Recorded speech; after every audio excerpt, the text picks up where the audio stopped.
Dricus, I know you've been kind of building to this moment steadily since you got into the UFC. I know it's not the ultimate goal, but it does seem like the biggest fight so far. So what is the feeling like ahead of this fight?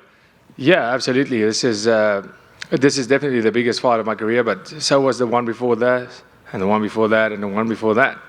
So that feels familiar. You know, my fight week's exactly the same. I'm doing a little bit more talking to folks, but it feels great. You know, the atmosphere and finally seeing myself on not on the undercard. Rob can be like very lucky. Like we almost opened up this card, but being on the main card of this, like just before the title fight, and seeing yourself on a countdown show, seeing myself on the promotional video, it's something special, and I'm taking it in. I'm loving it. Last we made this procedure you had, this nasal procedure, I guess. Can you talk to us about, can you quantify how much different you are in training so far, or is that only going to be revealed in the fight? Like, how much of a difference is this making? Yeah, some people would say, listen, this nose surgery, are you going to be a new fighter? And I'm like, guys, it's just a nose surgery. It's definitely making a difference in how I look when I fight, because, breathing through your mouth definitely looks crazy, and you definitely start hyperventilating when you're breathing heavily. And during my rest rounds, I can really, that's where the big difference comes in. And my recovery, my sleep, everything has been better. And there's definitely a difference, but how big of a difference? Am I going to get tired? Most certainly, because if you look at the output that I put, anybody in the world will get tired from that. But maybe I look a little bit better doing it.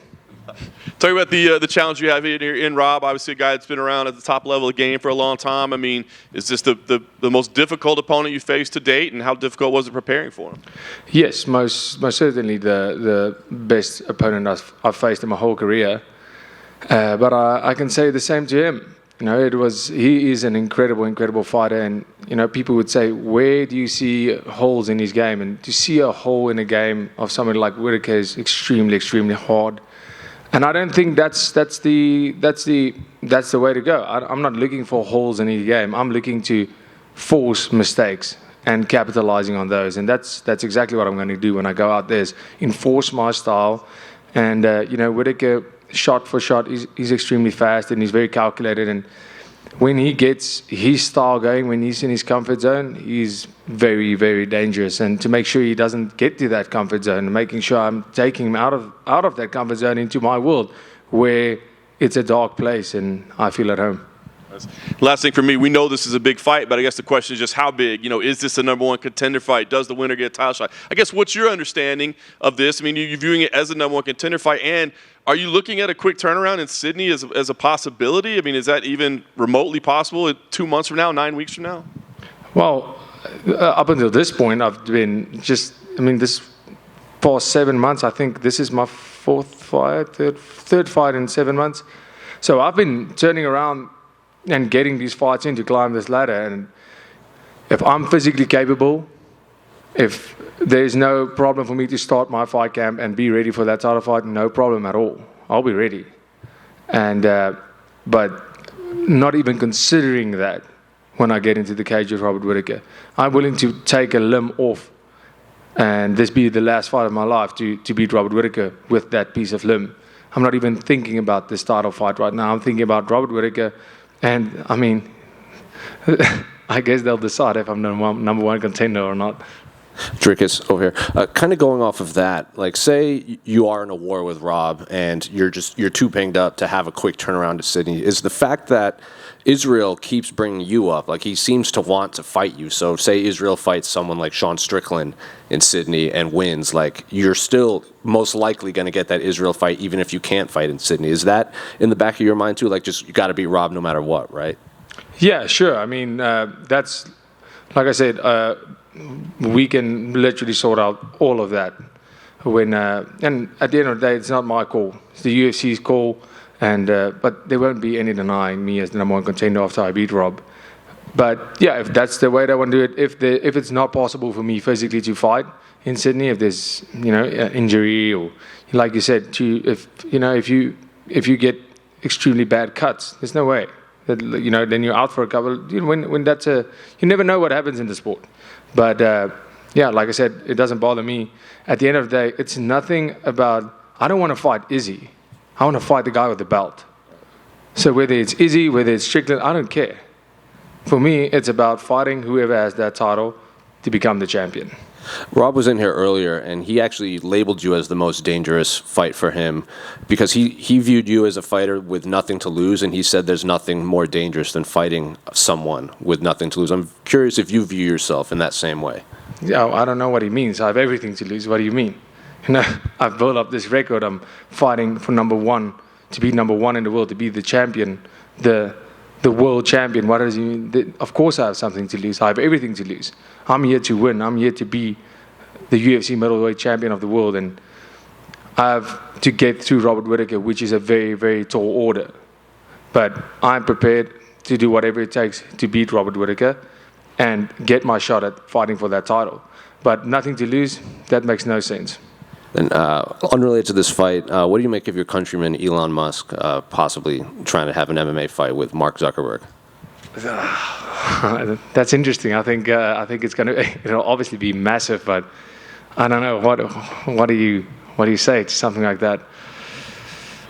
Yeah, I mean, I guess we'll see. It'll be massive, but it'll be cool to see what they can manage to do. I guess the technology and the training will be next level. Hey, Dricus, over here.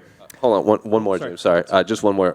It's Robbie Lawler's last fight on Saturday. I'm just curious if you have any favorite memories or favorite fights of his career. Oh man, obviously favorite fight. You can't go anywhere else than Rory McDonald fight, and obviously you can almost go and say in that same fight is the favorite moment ever, where they just did that stare down, and Robbie Lawler, his lip was so busted, and when he spit, there was just blood everywhere.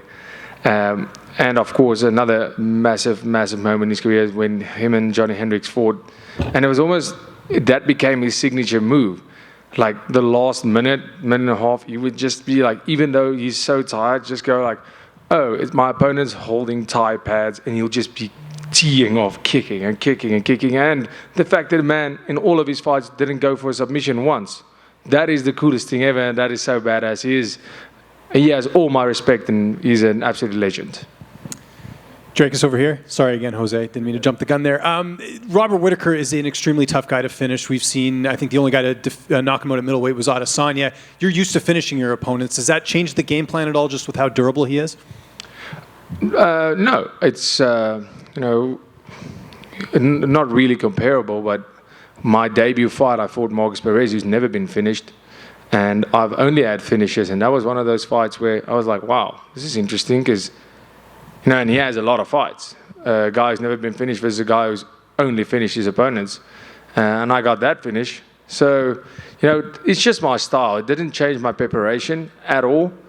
I'm going out there, and if I can't finish Robert Whittaker, it's going to be a fight like Brad Tavares. Who's so extremely tough that, it wasn't for a lack of trying. But if that's the case, I'm more than happy to go to that decision, because Brad Tavares' fight up until this point in my career was my favorite fight. It was such a cool fight to be a part of. Watching it as a fan, it's amazing. And if I have that kind of fight with Whittaker, I would love that. But, I'm going out there. If this opportunity comes in the first minute, I'm taking it. And if it comes in the last second, I'm taking it to finish this fight. I know you don't train there all the time, but I saw Brendan Allen called you out, and Brendan obviously is at Killcliff. You've trained there before. Did that surprise you a little bit? Well, this time around, no, because I've heard, I don't know, man doesn't like me, but I don't know. I haven't really spent a lot of time with Brendan personally. We haven't sparred or anything like that while I was there. So yeah, I guess he sees something in me which he can beat, or he doesn't like, or maybe he's like, this guy's too pretty, I want to beat him. But no, Brendan, he's been doing great in his fight. The fight against Silva was great, and obviously the fight against Andre Muniz, that's impressive wins. So good for him. I'm glad he's finally getting some wins, but if consistency-wise, we've seen in the past. So yeah, good luck to him. What did you think of Sean Strickland's win over Abus Magomedov last weekend? Well, great. Abus in that first round to me was absolutely geez, I was like, oh, this is a terrible night at the office for Strickland. And, me and Abus, we were set to fight a long time ago. in KSW still, and then he got injured, and somebody else stepped in. But I honestly thought that he can give a lot of trouble.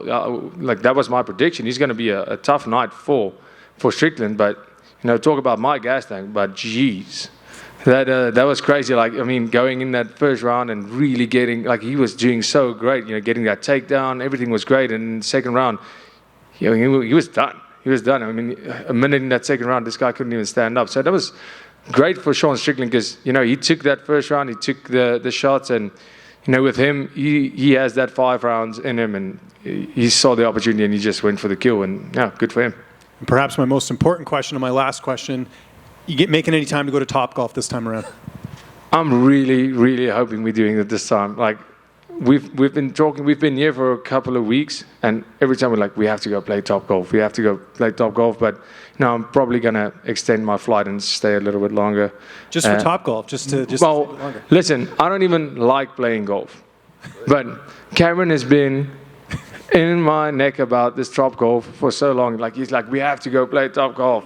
So, I'll grant him his wish, and we can go play Topgolf, because it's always a vote, and nobody's voting for the Topgolf.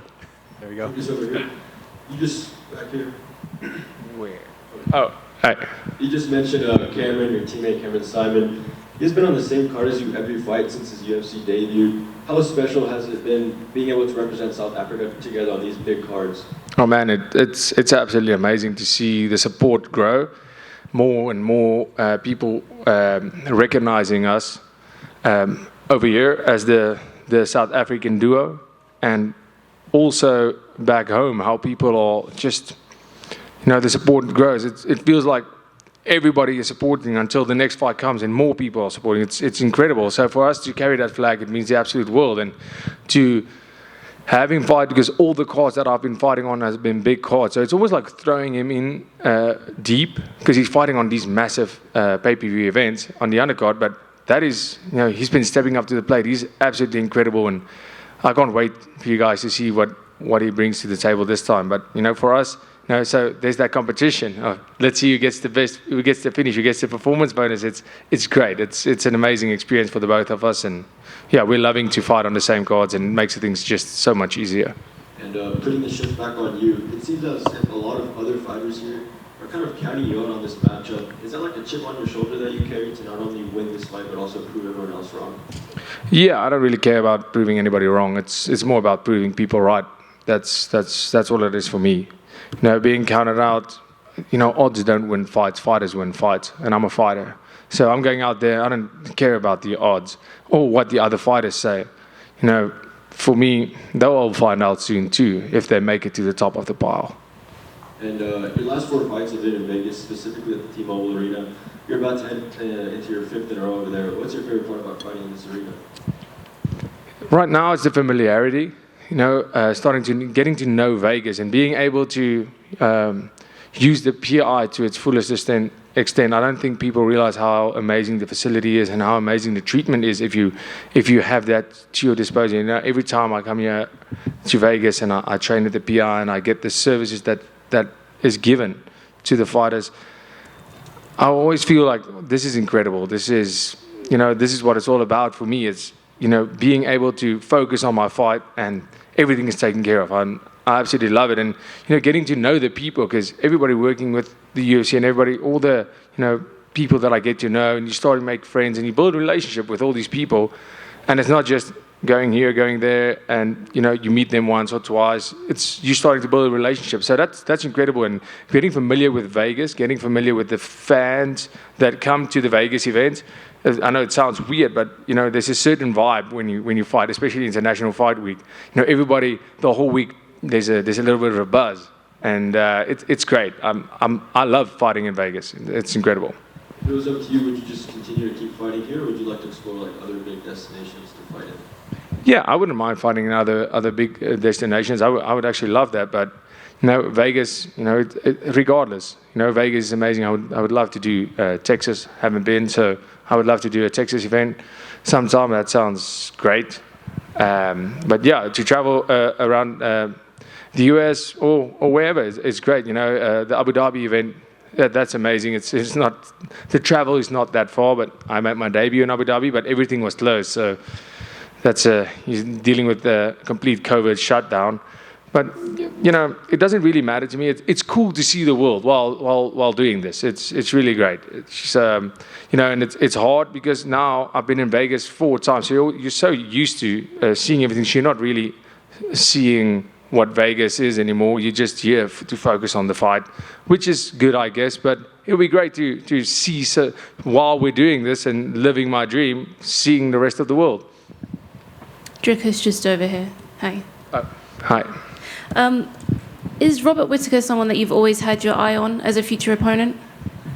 100%. I've said this in a couple of interviews today that my brother and I, we watch fights and we are massive fans, even way before. And Robert Whittaker, obviously, he's been in the UFC for a very, very long time. And he's been at the top of the pile for a very long time. And, me and my brother spoke about it, and he just went and said, I know you're going to face Robert Whittaker. And I spoke to Bisping about this, and I said, there's just some people, I don't know if all fighters have this feeling, but I had this feeling, I know I'm going to fight this guy. And when I fought Trevin Giles, International Fight Week, I think it was 2 years ago, that's when Brad Tavares fought Umari Akhmedov. And I looked at Brad Tavares fighting, and I said, oh, this guy is a tough fight. This is a long night at the office for anybody. And I just had this feeling, I know I'm going to fight Brad Tavares. So I don't know when, I don't know. And he was my next fight. And the same with Whittaker. I just always knew I was going to fight Robert Whittaker. And I knew I wasn't going to fight him when I defend my title. I knew I was going to fight him on my way up. And I've been ready for this for a very long time. And like you said, he's been at the very top for such a long time. What do you think makes him so dangerous? What do you think it is? Well, firstly, finding flaws in terms of cardio is really hard. He has great wrestling. He has great striking. He's tough. He can take a punch. He can give a punch. But, also another big thing with Robert Whittaker is a lot of the guys he's been fighting, the good, a Marvin Vittori, Jared Cannonier, these guys have all been beaten by Adesanya.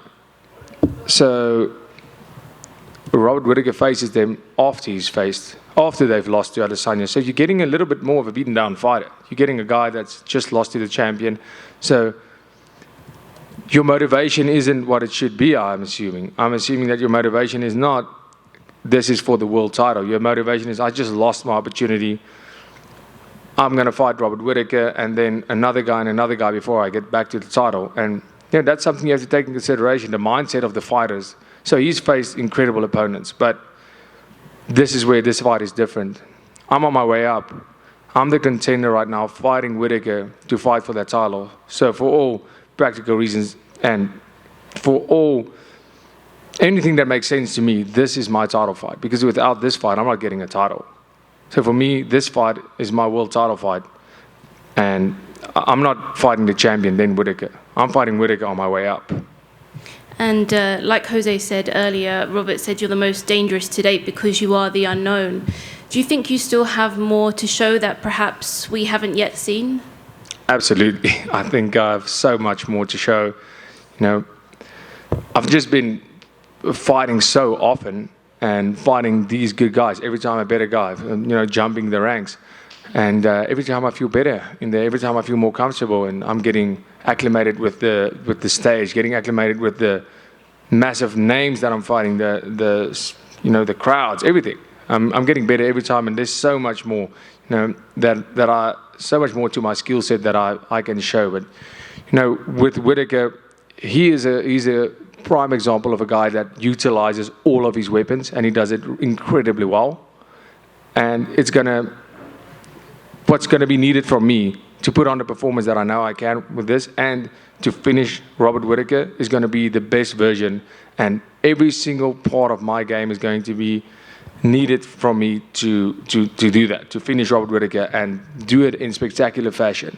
It's going to need my best striking, my best grappling, my best wrestling, and definitely my best performance to date.